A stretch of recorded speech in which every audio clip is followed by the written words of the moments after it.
할렐루야 감사합니다. 이 시간에 우리가 스가랴 마지막 장 14장을 우리가 공부하도록 하겠습니다.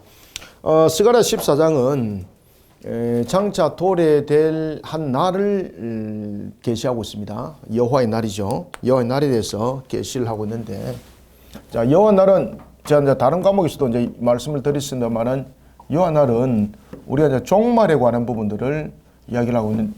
여기는 두 가지 이제 큰 부분들이 있습니다. 완전한 구원과 그리고 완전한 심판이 이 속에 놓여져 있습니다. 그러면 구원과 심판은 하나님께서 구원하시기로 예정한 자, 여기서는 구원받을 자고 여기서는 불의한 자들이 종말의 심판에 이르게 되는 거죠.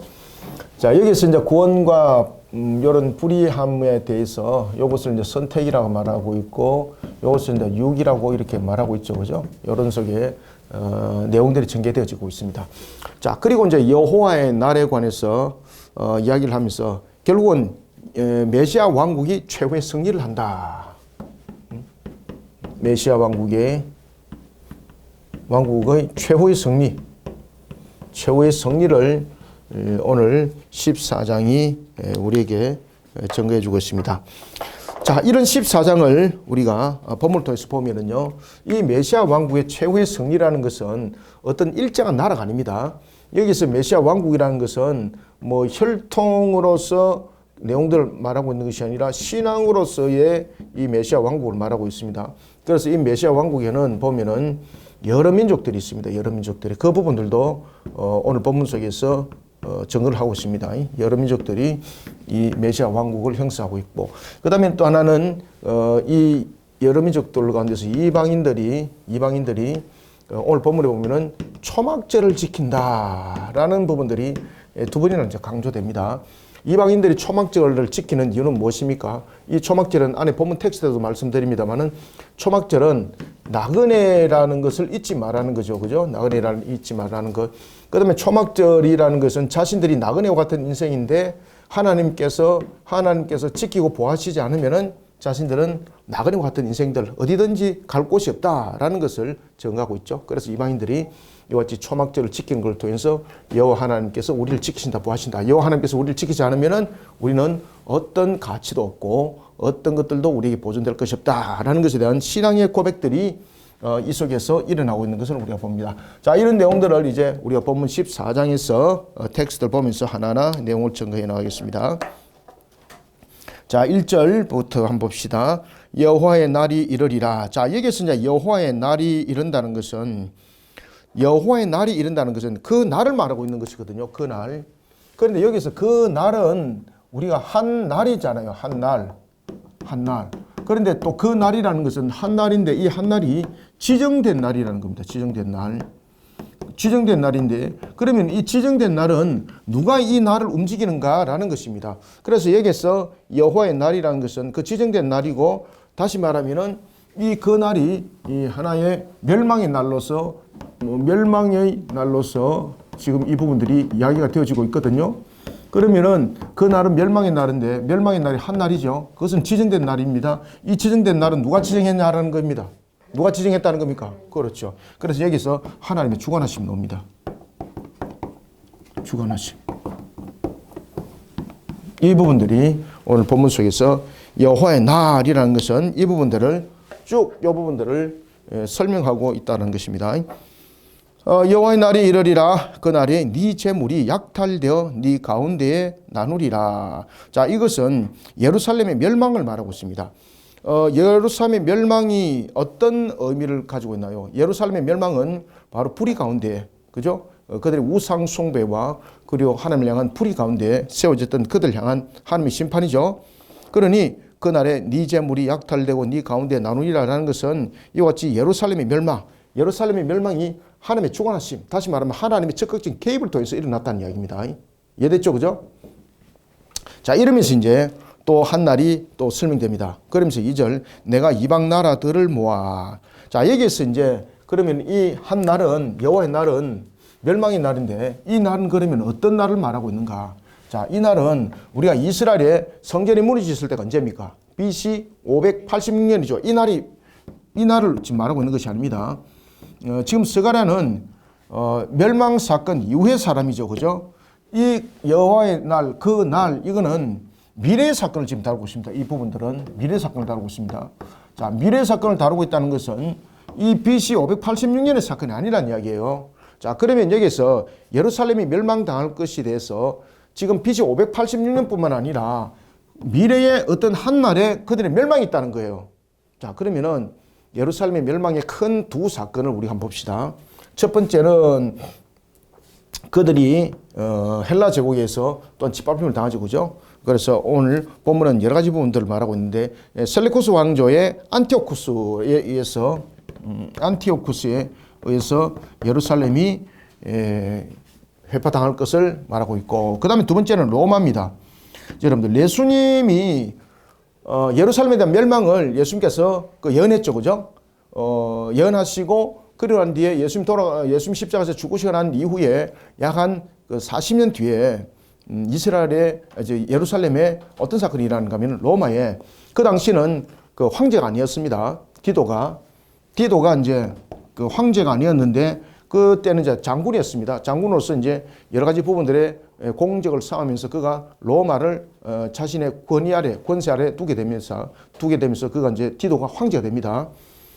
그런 디도에 의해서 로마에서 예루살렘이 공격당할 것, 그러면서 멸망 사건이 이루어집니다.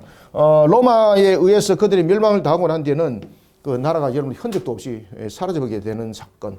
그래서 오늘 여기에서 보면은 그 날, 여호와의 날, 이것은 결국은 무엇을 말하는가? 2절이 정합니다. 내가 이방 나라들을 모아 예루살렘과 싸우게 하리니 라는 걸 통해서, 그러면은 그 날은 여호와의 날인데 언젠가 미래 사건이라고 그랬죠? 그죠? 과거 사건이 아니라 미래 사건이라고 그랬습니다.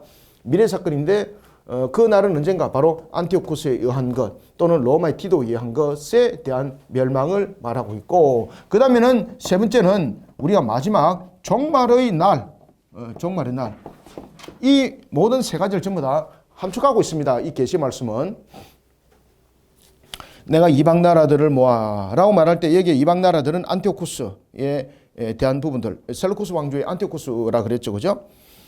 그 다음에 로마 이제 디도, 이런 부분들을 미래 사건 속에서 예루살렘이 침공당할 사건을 계시하고 있습니다. 내가 이방 나라들을 모아 예루살렘과 싸우게 하리니 성읍이 함락되며, 그러니까 예루살렘 성이 보십시오, 함락된다 그러잖아요. 성읍이 함락되며 가옥이 약탈되며 부녀가 욕을 당하며 성읍 사람이 절반이나 사로잡혀 가리니와 남은 백성은 성읍에서 끊어지지 아니하리라. 자, 이런 가운데서도 보면은 안티오쿠스, 셀루쿠스 왕조에 의한 안티오쿠스의, 그 다음에 로마에서 예루살렘은 이렇게 처참하게 이렇게 두 사건을 통해서 무너집니다. 그러나 그럼에도 불구하고 하나님께서 어떻게 한다는 겁니까? 그렇죠. 남은 자를 둔다는 거죠. 남은 자.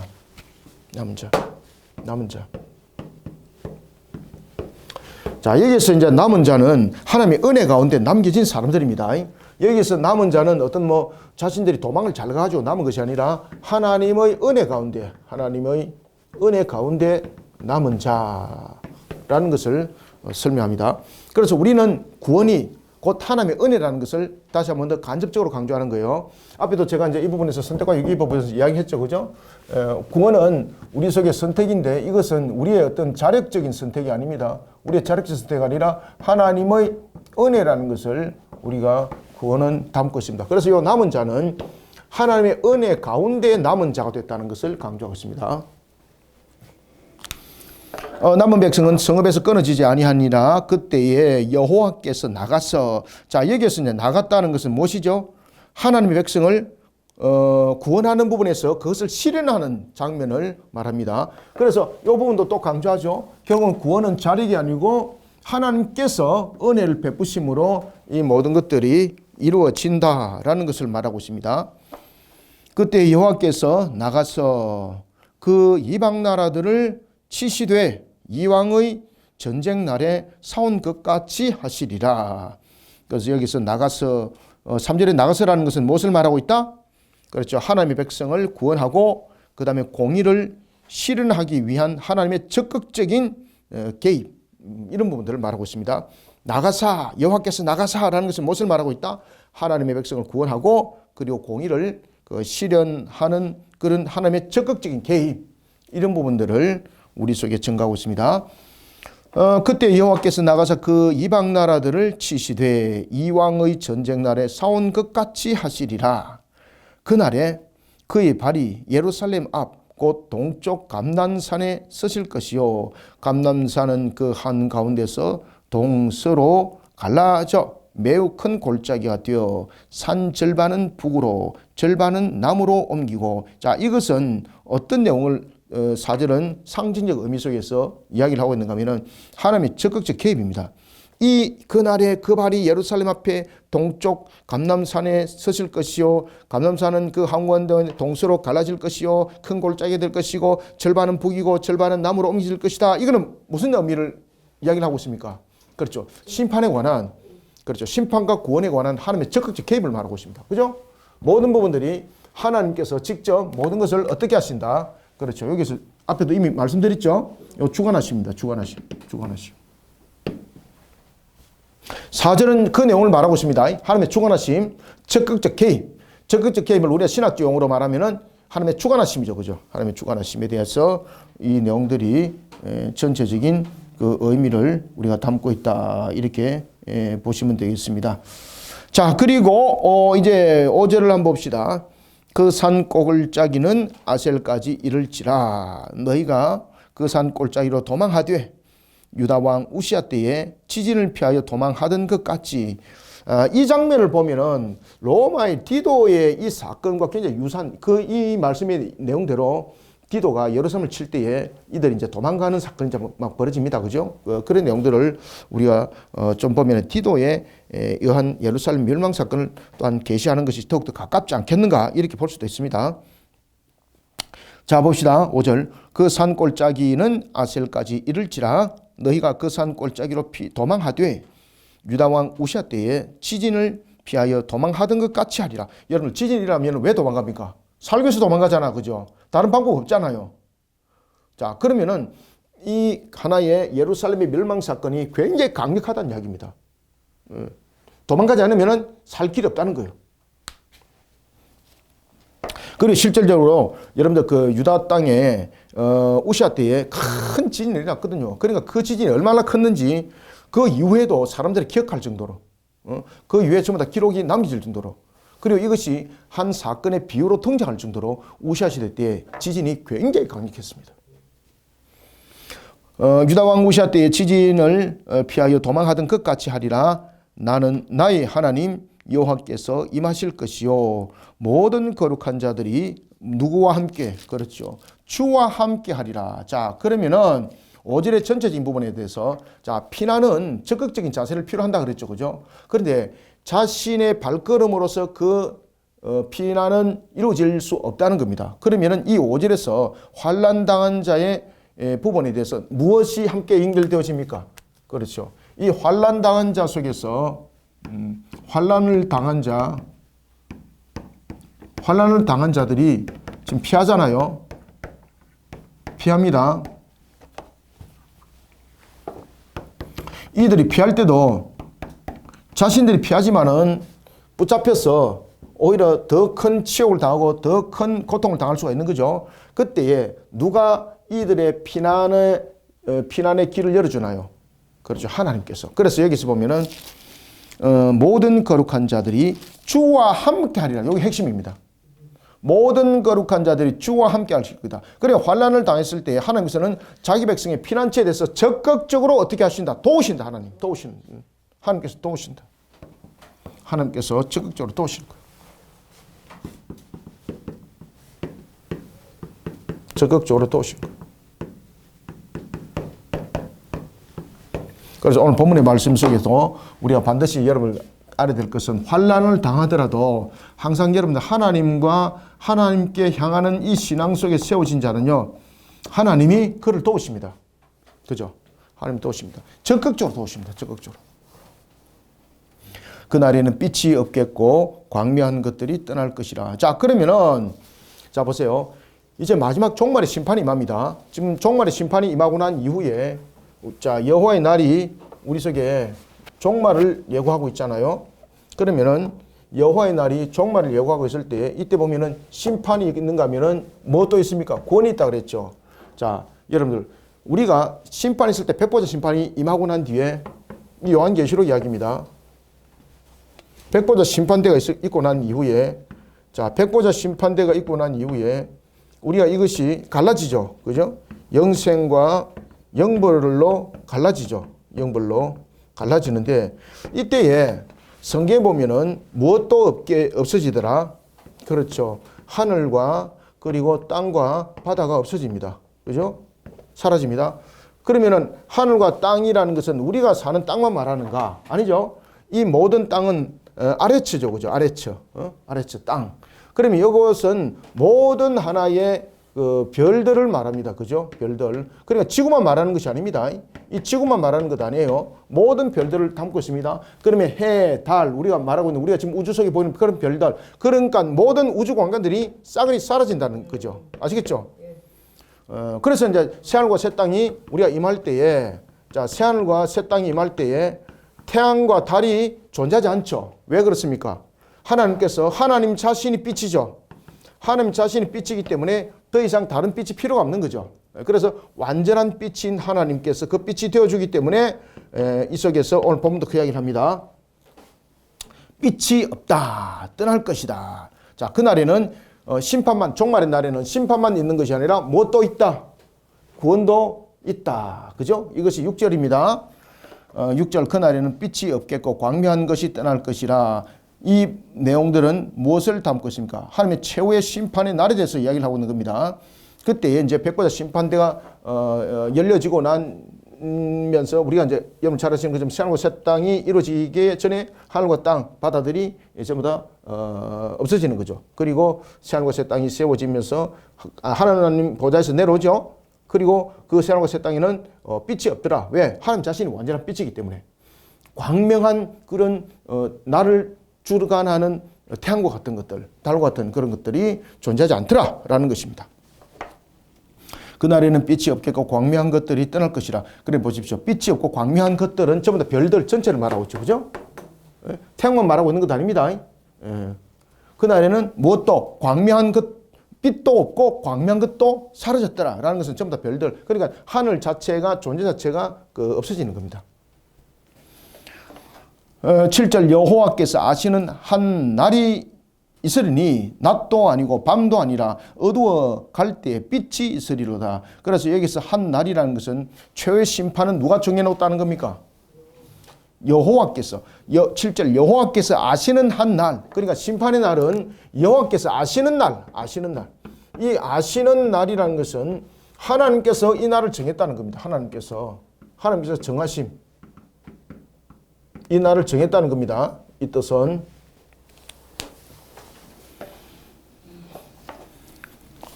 7절 여호와께서 아시는 한 날이 있으리니 낮도 아니요 밤도 아니요 어두워 갈 때 빛이 있으리로다. 그날의 생수가 예루살렘에 솟아나서 여기서 예루살렘은 새 예루살렘입니다. 새하늘과 새 땅을 말합니다. 그날의 생수가 예루살렘에서 솟아나서 절반은 동해로 절반은 서해로 흐를 것이라. 여름에도 겨울에도 그러하리라. 자, 여기서 보면은 우리가 인간이 지상에서 경험했던 그런 낮과 밤은 더 이상 존재하지 않는다는 것입니다. 왜? 하나님이 이제 빛이라는 것이고, 그리고 여기서 또 하나는 여러분들이 아셔야 될 것은 모든 위험에서 완전 구원하신 하나님, 그 하나님께서 모든 것을 지금 새롭게 만들어 간다는 거예요. 그러면서 지금 새하늘과 새 땅에 대해서 이야기를 하고 있고, 이 새하늘과 새 땅이 8절에 보면은 9절과 8절에서 무엇을 말하고 있습니까? 그 속에 샬롬, 평강이 존재한다라는 것을 설명하는 거예요. 그래서 생수가 예루살렘에서 솟아나 절반은 동해. 여러분 생수는 무엇입니까? 이것은 생수는 그냥 우리가 말하는 그런 생수가 아니고요. 이것은 생수는 마르지 않는 물이고, 마르지 않는 물이고 생명을 살리는 물이에요. 그죠? 그래서 그런 부분들이 동, 서, 뭐 이런 식으로, 그 다음에 뭐 여름, 겨울 가릴 것 없이 이 부분들이 영원한 평강을 누리게 된다라는 것을 말하고 있습니다. 영원한 평강. 영원한 평강을 누리게 된다. 자, 이 부분이 7절, 8절에 설명하고 있습니다. 그래서 여기서 이제 모든 위험에서 완전히 구원을 받은 이후에 우리가 새롭게 이제 펼쳐져 있는 새로운 새 땅에서 영원히 살아갈 때 어떻게 살아간다? 어떻게 살아간다? 그렇지. 평안하게 살아간다. 평안하게. 그래서 평강, 그죠? 영원한 평강을 강조하고 있습니다. 우리가 새로운 새 땅에 살아갈 때 영원히 살아가더라도 평안이 없이 살아가면은 그 저주잖아요. 그래서 그 새로운 새 땅에서 영원히 살아갈 때 평안을 누릴 것을 예언하고 있습니다. 자, 9절. 여호와께서 천하의 왕이 되시리니. 자, 여기서 천하의 왕이라는 것은 진정한 왕은 하나님 한 분이라는 거예요. 여기서 천하의 왕이라는 것은 여러 왕들 가운데 뛰어난 것이 아니고 진정한 왕은 하나님 한 분밖에 계시지 않는다는 이야기입니다. 여호와께서 천하의 왕이 되시리니 그날에는 여호와께서 보십시오. 홀로 한 분이실 것이요. 천하의 왕과 홀로 한 분이 연결되죠. 그래서 진정한 왕은 하나님 한 분입니다. 여호와께서 천하의 왕이 되시리니 그날에는 여호와께서 홀로 한 분이실 것이요 그의 이름이 홀로 하나이실 것이라. 온 땅이, 자, 요건 여러분들 이제 헷갈리시면 안 됩니다. 이게 본문 내용들이 생각보다 어렵습니다. 이 본문들이. 자, 10절. 온 땅이 아라바 같이 되되 게바에서 예루살렘 남쪽 림몬까지 이를 것이며. 자, 이게 이제 무슨 말인가 하면은 이 아라바부터 여러분 먼저 아셔야 되는데 지금 새 예루살렘에 대한 모습을 담고 있으면서 지금 새 예루살렘을 좀 설명하고 있거든요. 자, 여기서 새 예루살렘을 설명하면서 새 예루살렘이 영원한 평강이 있다 그랬지 않습니까? 그런데 새 예루살렘을 이야기를 하면서 지금 무슨 이야기를 하는가 하면은 아라바 이야기가 나왔잖아요. 아라바. 아라바. 여러분, 아라바라는 이곳에는 평강이 없습니다. 이곳은 광야입니다. 광야. 광야인데 광야에 무슨 평강이 있습니까? 이 광야에는 평강이 없거든요. 자, 그러면은 이 아라바가 예루살렘이라는 것을 말하고 있지 않는 겁니다. 예루살렘을 제외한 다른 곳은 전부 다 아라바라는 이야기예요. 다시 말하면은 우리가 살아가는 새하늘과 새 땅, 다시 영원한 새 땅, 새하늘과 새 땅에는 우리의 평강이 있지만은 그러지 않은 곳은 전부 다 아라바예요. 아라바. 광야와 같은 그런 고통이 감해지는 곳. 그래서 여러분 잘 아시는 것처럼 이게 요한계시록에서는 무엇으로 갈라지는 겁니까? 그렇죠. 불못에 관한 부분들로서 갈라지죠. 자, 봅시다. 그래서 여기에서 이제 아라바가 등장하는 이제 가장 큰 이유는 아라바는 그 새 예루살렘이 어떤 곳인가를 묘사하기 위해서 우리에게 하나의 그 대조를 통해서 지금 펼쳐 나가고 있는 겁니다. 그래서 이 아라바는 광야, 불모의 땅입니다. 사람이 살 수 없는 곳. 그것이 아라바입니다. 그러니까 온 땅이 아라바와 같이 변한다는 것은 예루살렘을 부각시키기 위해서 이 말씀을 준 거예요. 그러니까 우리가 영생, 복락을 누리면서 살아갈 수 있는 곳은 어디밖에 없다? 새로운 새 땅밖에 없다는 겁니다. 새 예루살렘밖에 없다는 겁니다. 그것을 아라바를 통해서 지금 하나의 대조를 시키고 있는 겁니다. 이해됐죠? 그죠? 자, 10절. 온 땅이 아라바 같이 되되 게바에서 예루살렘 남쪽 림몬까지 이를 것이며 예루살렘이 높이 들려 그 본처에 있으리니. 자, 그러면은 이제 예루살렘은 높이 들려져서 구분됐다는 이야기입니다. 그러면 예루살렘은 어떤 지역은 평강이 있고 어떤 지역은 평강이 없는가? 이것이 아니고요. 온 지역이 평강이 있다는 겁니다. 온 지역이. 그것을 하나의 문을 통해서 묘사합니다. 베냐민 문은요, 북쪽을 이야기를 하고 있어요. 베냐민 문에서부터 첫 문자리. 그러면 여기서 첫 문자리는 이제 어딘가 하면은 남쪽 또는 북동쪽을 말해요. 자, 그리고 성모퉁이 문은 이것은 그 말 그대로 북쪽과 서쪽이 만나는 지점이에요. 아시겠죠? 그죠? 그러니까 이 부분들은 지금 모든 부분들을 동서남북 전체를 말해요. 온 땅. 성모퉁이 문, 이것은 북쪽과 서쪽이 만나는 지점을 말하고 있고, 그 다음에 그 하나넬 망대는요, 북동쪽 벽입니다. 그리고 왕의 포도주 짜는 곳은 그 왕의 정원에 있는 남쪽. 그러니까 모든 그 예루살렘의 모든 곳이 평강이 있다. 이런 부분들을 이렇게 하나의 그 상징적이고 비유적 측면을 통해서 우리에게 증거를 하고 있습니다. 자, 10절 다시 한번 읽어봅시다. 온 땅이 아라바 같이 되되 게바에서 예루살렘 남쪽 림몬까지 이를 것이며. 자, 여기까지는 무엇인가 하면은 예루살렘을 제외한 곳에는 어떤 것도 살 수 없다는 이야기입니다. 그 다음에 이제 예루살렘이 높이 들려라는 것은 이제 예루살렘을 이제 구별합니다. 그러면 예루살렘에는 평강이 어떤 지역에 있는가? 온 지역이 있다는 것을 이제 동서남북을 통해서 설명해요. 예루살렘이 높고 들려 그 본처에 이르리니, 베냐민 문에서부터 천문짜리와 성모퉁이 문까지 또 하나넬 망대에서부터 왕의 포도주 짜는 곳까지라. 사람이 그 가운데 살며 다시는 저주가 있지 아니하리니 예루살렘이 멋있다. 평안히 서리로다. 그래서 새하늘과 새 땅의 새 예루살렘을 이렇게 스가를 통해서 증거해 주고 있습니다. 자, 봅시다. 12절. 예루살렘을 친 모든 백성에게 여호와께서 내리실 재앙은 이러하니 곧 섰을 때에 그들의 살이 썩으며 그들의 눈동자가 눈구멍 속에서 썩으며 그들의 혀가 입속에서 썩을 것이요. 자, 이게 무슨 말인가 하면은 하나님의 심판의 강력함을 말하고 있습니다. 여기서 두 가지를 말하고 있는데, 첫 번째는 하나님의 심판의 강력함. 자, 두 번째는 하나님께서 원수를 갚아주시는 것. 하나님께서 원수를 갚아주시는 것.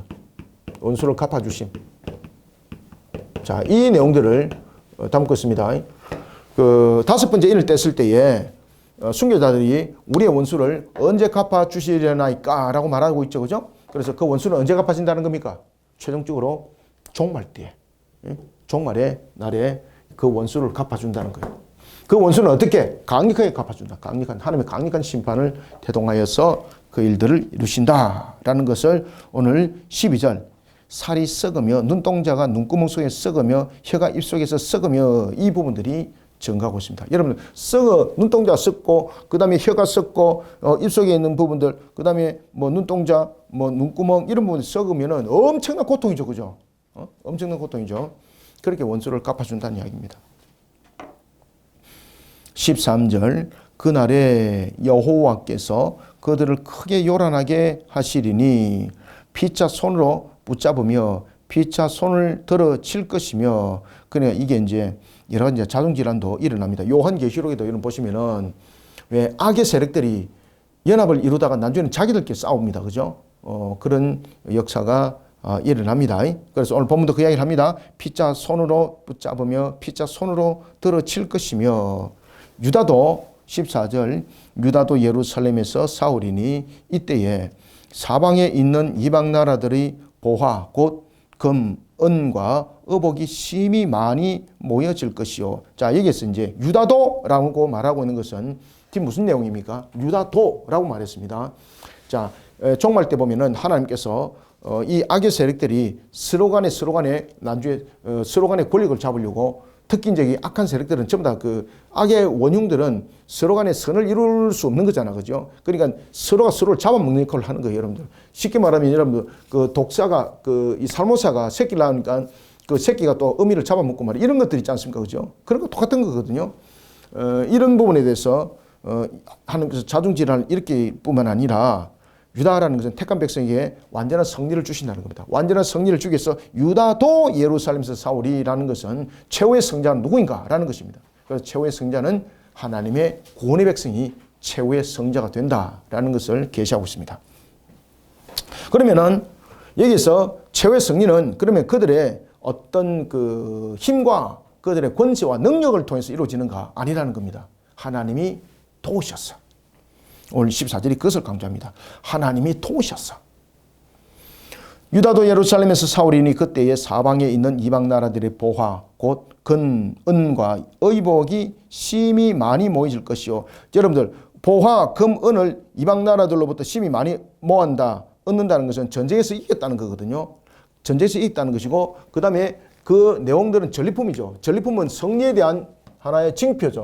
그래서 이 전리품을 그들이 얻는 이유가 그들이 싸웠기 때문에 대가가 아닙니다. 그들이 능력이 되었기 때문에 대가가 아닙니다. 하나님께서 도우셔서 승리자가 되게 하신다라는 것인 거예요. 이해됐죠? 그죠? 하나님께서 도우셔서 어떻게 된다? 최후의 승자가 된다. 최후의 승자가 된다. 이 내용들을 증거하고 있습니다. 자, 봅시다. 15절. 또 말과 노새와 낙타와 나귀와 그 진에 있는 모든 가축에게 미칠 재앙도 그 재앙과 같으리라.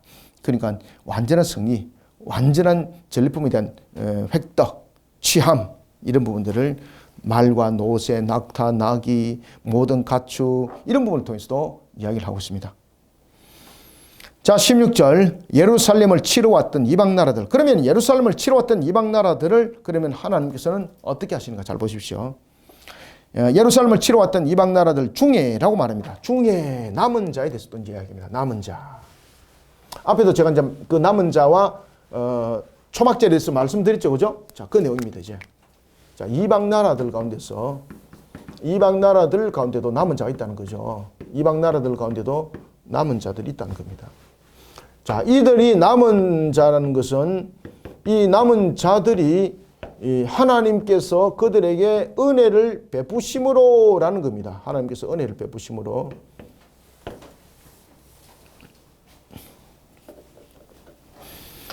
(16절) 예루살렘을 치러 왔던 이방 나라들 중에 남은 자가 해마다 올라와서 그 왕 만군의 여호와께 경배하며 초막절을 지킬 것이라. 자, 여기서 이방 나라들 가운데서 남은 자들이라는 것은 하나님의 은혜 가운데 남은 자들은 구원받은 자들이죠.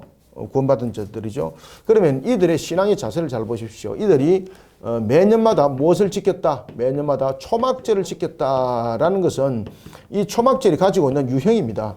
초막절은 어떤 내용을 담고 있는가 하면 첫 번째 자신들이 나그네라는 것을 잊지 말라는 겁니다. 나그네라는 것을. 나그네는 정치할 곳이 없는 것이잖아요. 그죠? 자신들이 기득권을 주장할 수 없는 것이 나그네잖아요. 그 다음에는 나그네는 무엇입니까? 누군가가 지켜줄 자가 없잖아요. 그죠? 그러면은 이 초막절을 짓는 이유는 자신들이 나그네라는 것을 기억하고, 그 다음에 두 번째는 자신들이 어떤 것들도 어떤 능력도 없는데 하나님께서 자신들이 무엇이 되어주셨다? 그렇죠. 지키시고 보호하는 보호자가 되어주셨다라는 고백들이 이 초막절 속에 있는 겁니다.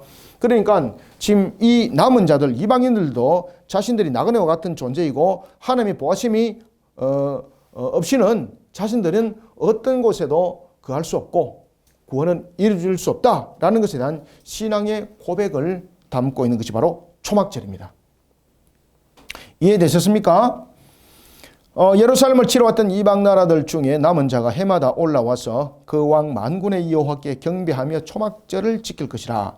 땅에 있는 족속들 중에 그 왕 만군의 여호와께 경배하러 예루살렘에 올라오지 아니한 자들에게는 비를 내리지 아니하실 것인저. 다시 말하면은 이방 나라의 남은 자들이 하나님을 섬기는 자로 변화되는 것과 동시에 하나님을 섬기지 않는 자들에 대해서는 어떤 나라도 누구도 예외 없이 하나님께서 어떻게 하신다? 그렇죠. 심판하신다. 그래서 완전 구원과 완전 심판이 이 속에서 완전 구원과 여기서 완전 구원 이야기했죠. 그죠? 완전 구원과 완전 심판이 여호와의 날에 이루어진다. 부분들을 설명하고 있습니다. 비를 내리지 않는다라는 것은 그들 향한 완전 저주죠. 그죠? 여러분, 비 내리지 않으면 마실 물이 없으면 살아날 길이 있습니까? 고통 가운데 죽습니다. 여러분들요. 고통 가운데. 비를 내리지 않는다는 것은 그냥 뭐 목마른다 정도가 아니죠. 비를 안 내리면 마실 물이 없으면 살 자가 어디 있습니까? 그죠? 여러분들. 아무것도 못 삽니다. 그래서 그냥 죽지 않죠. 그죠? 고통 가운데 죽잖아요. 고통 가운데.